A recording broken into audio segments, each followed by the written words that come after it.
سلامونه، هیله د روغ جوړ اوسئ. د افغان کور چینل درنو اوریدونکو، ادبیات هغه چینه ده چې د ټولنې هر وګړی یې تږی وي او د زړه دښتو د خړوبولو لپاره غزلونه، کیسې او ناولونه لولي یا یې اوري.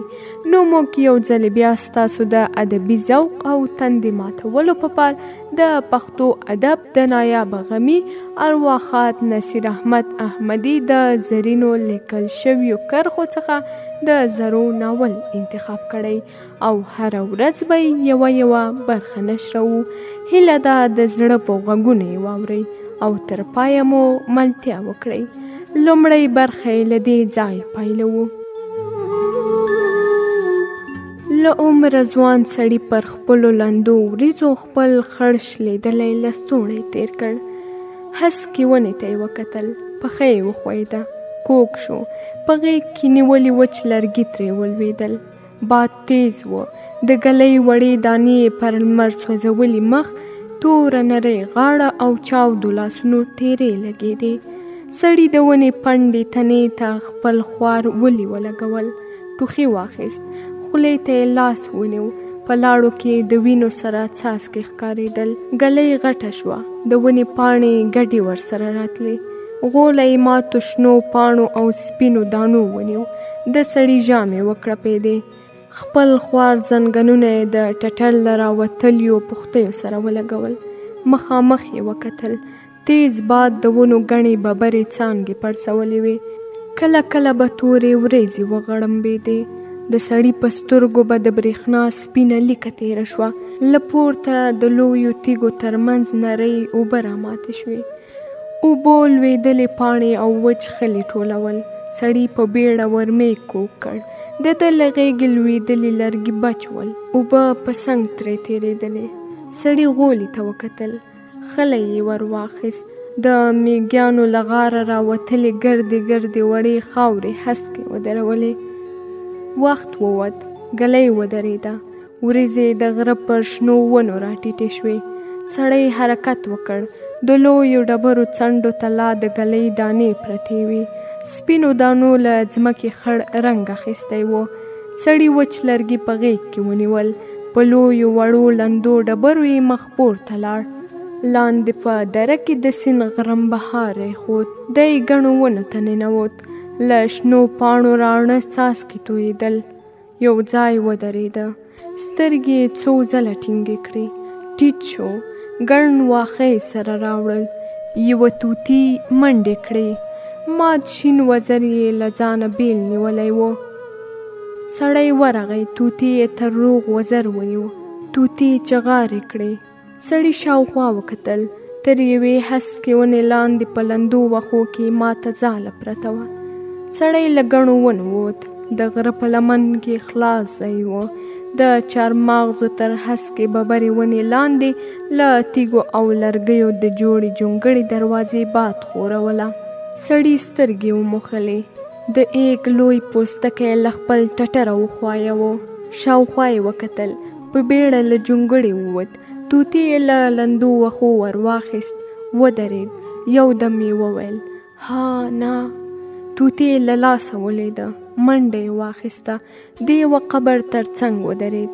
درب شو، ځنګنونه یې په خټو کې ننوتل. په بیړه یې د قبر پر سر ګلۍ وهلي ګلان نیغ ودرول. د لرګي ړنګه شناخته یې سمه کړه. سړه ساه یې وویسته، آه زما ښکلې زرو، ما وبخه.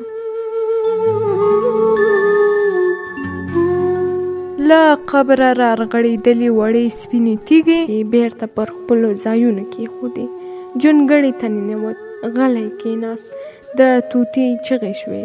سړي په بیړه ښکاري ټوپک ور واخیست، د باندې ووت. له نارې سره د ګیدړې ببره لکۍ په ګڼو ونو کې ننوت. سړی ورغی، طوطي یې ور پورته کړ، بیرته جونګړې ته راغی. طوطي یې د ایږ پر پوستکي پرېښود، غلی کېناست. له لرې د سیند د اوبو شڼهاری راته. سړي له زړې کاسې 3 چارمغز ور واخیستل، ډبره یې ورته ونیوه، سپین چارمغز یې خولې ته واچول، د باندې ووت. سهارنی لمر د غره په لمن کې د ونو په پریولو پاڼو زیړه رڼا پورته کوله. سړی قبر ته کېناست. د ګلانو څو مات بوټي ترې لرې کړل. کړپ شو. توتي د جونګړې له خلاصې دروازې راووت. سړی ورغی. د توتي مات وزر ته یې لاس ورور. توتي کړیکې کړې. سړي وویل راځه. توتي یې پر خپله اوږه کېنوه. په ګڼو ونو کې ننوت. مخکې لاړ. لوېدلې ځاله یې ور واخیسته. ونې ته وخوت. بیرته ښکته شو. پر یوه تیږه کېناست. پورته یې وکتل. د توتي شین مات وزر د ګردې ځالې له تورو خلو راوتلی و. سړی ولاړ شو. په ګڼو نیالګیو کې ننوت. خو بیرته لنډ راوګرځېد. ونې ته ور وخوت. ورو یې وویل د نورستان دا ګڼ ځنګل مات وزر او زما غوندې یوازیتوب مړ دې بولم. شیبه وروسته د قبر تر څنګ غلی ناست و. توتي یې له اوږې ټوپ کړل. په لویشت وښو کې روان شو. مات وزر پسې ځړېده. سړي د قبر په شناخته لاس کېښود. د تندي ګونځې ژورې شوې. ورو یې وویل زرو ما خپله خواري وکړه ته یې نه منې. بیرته یې سر وځړېد. د پښو ترپکې واورېدې. مخ یې ور واړوه. په ډبرو کې هوسۍ ګرځېده. سړي خلاصې دروازې ته وکتل. ټوپک د جونګړې دیوال ته ولاړ و. بیرته یې سر وځړېد. قبر ته یې وکتل. مسک شو. زرو سخت شرط دې راته ایښی. هوسۍ ته یې وکتل. د غره په لمن کې بېغمه روانه وه. له پرېولې پوستکې سره بخونه رڼا پورته کېدله. یو دم یې ورمېږ کوږ کړ. توتي نه و. سړي منډه واخیسته. د ونې په یوه وهل شوې مونډې پورې راشنې څانګې سره یې واړولې. پرېوت. سترګو ته یې د شنو وښو تېره څوکې ودرېدې. د دوو لویو تیږو ترمنځ د توتي شنه لکۍ ښکارېدله. لاس یې ور وغځاوه. توتي کړکې کړې. د سړي لاس ته یې د خپلو پښو تېره نوکان ونیول. سړي ډک لاس راوویست. توتي روغ وزر رپاوه. سړي وویل زرو په څه لعنت شی دې مینه راغلې وه. جونګړې ته لاړ. توتي یې کونج ته پرېښود. غلی کېناست. لاس ته یې وکتل. پر خړ پوستکي د توتي تېره نوکانو سرې لیکې جوړې کړې وې. ولاړ شو. د جونګړې یوازینۍ دریڅې ته ودرېد. لمر ته د وریځو سپینه لویه ټوټه ور روانه وه. په نور اسمان پسې وکتل. د غره تر څوکې پورې شین و. کړپ شو. په بیړه یې مخ ور واړوه. سترګې رډې راوختې. چیغه یې کړه پام. په وچو وینو سور سپین ټیکری یې له غولې راپورته کړ. کوټې ته پرېور. ګوتې یې پرې وتپولې. څنډه یې لنده وه. سړي ړنګې خټینې کاسې ته لاس کړ. کاسه د توتي تر سر تېره شوه. پر دیوال ولګېده. توتي کړیکه کړه. د کاسې ماتې ټوټې راوغورځېدې. سړی دیوال ته کېناست. ټوخي واخیست. یو دم یې ټیکری پر ټټر پورې ټینګ ونیو. له سترګو یې راڼه څاڅکي رامات شول. پر سپېرو ډنګرو اننګیو ورغړېدل. د ږیره پر ګڼو تورو ویښتو کې ورک شول. ورو یې وویل زرو وبخه ستا ټیکری مې سم نه و راځړولی. د باندې ووت. ټیکری یې پر وښو هوار کړ. د ټیکري تر څنګ اوږد وغځېد. پورته یې وکتل. په هسکه تیاره پسې دوې سپینې لیکې روانې وې. د سړي سترګې سره ورغلې. یو وخت یې باڼه خلاص کړل. توتي یې پر ټټر ناست و. سړی وښورېد. توتي یې وښو ته ټوپ کړل. سړي وویل په ځینو خبرو باید پوه شي. ټیکری یې ور واخیست. جونګړې ته ننوت. توتي یې په دریڅه کې کېناوه. ویې ویل کونج ته ایښی ګیلاس دیګ بدنۍ اره توره چایجوشه بلا نه وهي. له اوسپنې جوړ دي. د یږې پوستکی او بالښت هم نه خرابېږي. فرش هم نشته چې چټل شي. خاورې د مازې جارو غواړي. خو غلی شو. په وچو وینو لړلی ټیکری یې د ښځینه زوړ جامو تر څنګ راوځړاوه. توتي ته یې وکتل. ویې ویل خو له دې دوو جوړه جامو او ټیکري لرې ګرځه. نه به مخوکه ور وړې او نه هم تېره نوکان. غلی شو. ویې ویل هو رښتیا ټوپک هم هیر نه کړې. سړي ټوپک ته لاس ور وغځاوه. له کاشۍ یو کارتوس راوویست. لمن یې پرې تېره کړه. طوطي ته یې وکتل. ویل 10 کارتوسه ول، خو 4 ترې ویشتل شوي دي. یوه ګولۍ د یوه هوسۍ سر ته سیخه شوه. د خولې خلاصېدو ته نه شوه پاتې. پوهېږې دې ته جنګي کارتوس وایي. د مردکي غوندې یوه غټه چړه لري. 2 نورې یوه ایږ وخوړې. پوستکی یې وینې لوی و. په یوه ګولۍ یې چاره نه کېدله. 4مه د یو انسان تر زړه وخته. سړي بیرته کارتوس په کاش کې واچول. طوطي ته یې وکتل. ویل د زرو زخم دې لا تازه دی. راځه یوه چاره به یې وکړو. ټوپک یې غاړې ته واچوه. طوطي یې ور واخیست. د باندې ووت. ویل یوه بله د زرو له قبره به هم لرې ګرځي. د قبر پر سر ګلان په اواره کې نه موندل کېږي. غره ته پسې ختلی وم. یو مې له ریښو سره راښکلي دي. دا 2 کاله لومړی پسرلی همداسې کوم، خو دا ګلان ډېر نازک دي. د یخنۍ تاب نه لري.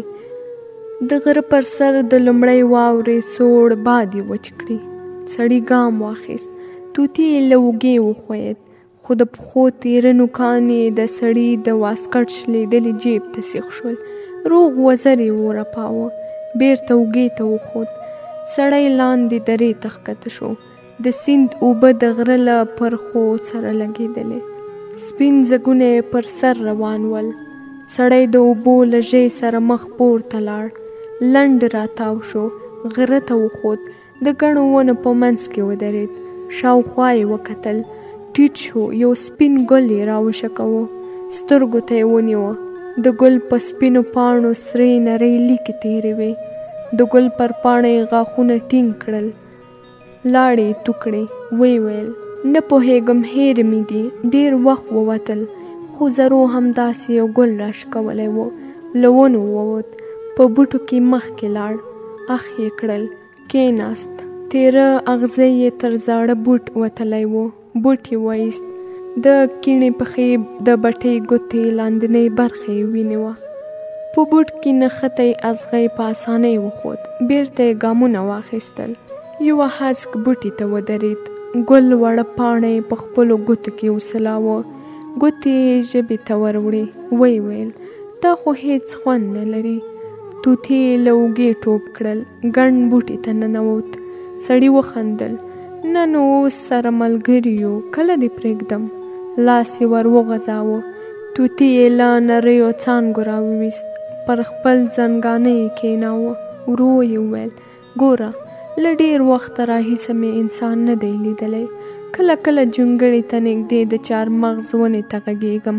د زرو کیسې ورته کوم، خو ونه یې نه اوري. نه پوهېږم، یا به ما ته همداسې ښکاري. خو اوس ته په ګوتو راغلی یې، نو دومره نخرې مه کوه. ولاړ شو. راځه، هغه ګل باید پیدا کړو. د ټوپک کنداغ له لویې ډبرې سره ولګېد. له پورته وړې تیږې را ورغړېدې. سړي په بیړه د ټوپک خوله پورته سیخه کړه. ټیټ شو. یوه وړه ډبره یې ور واخیسته.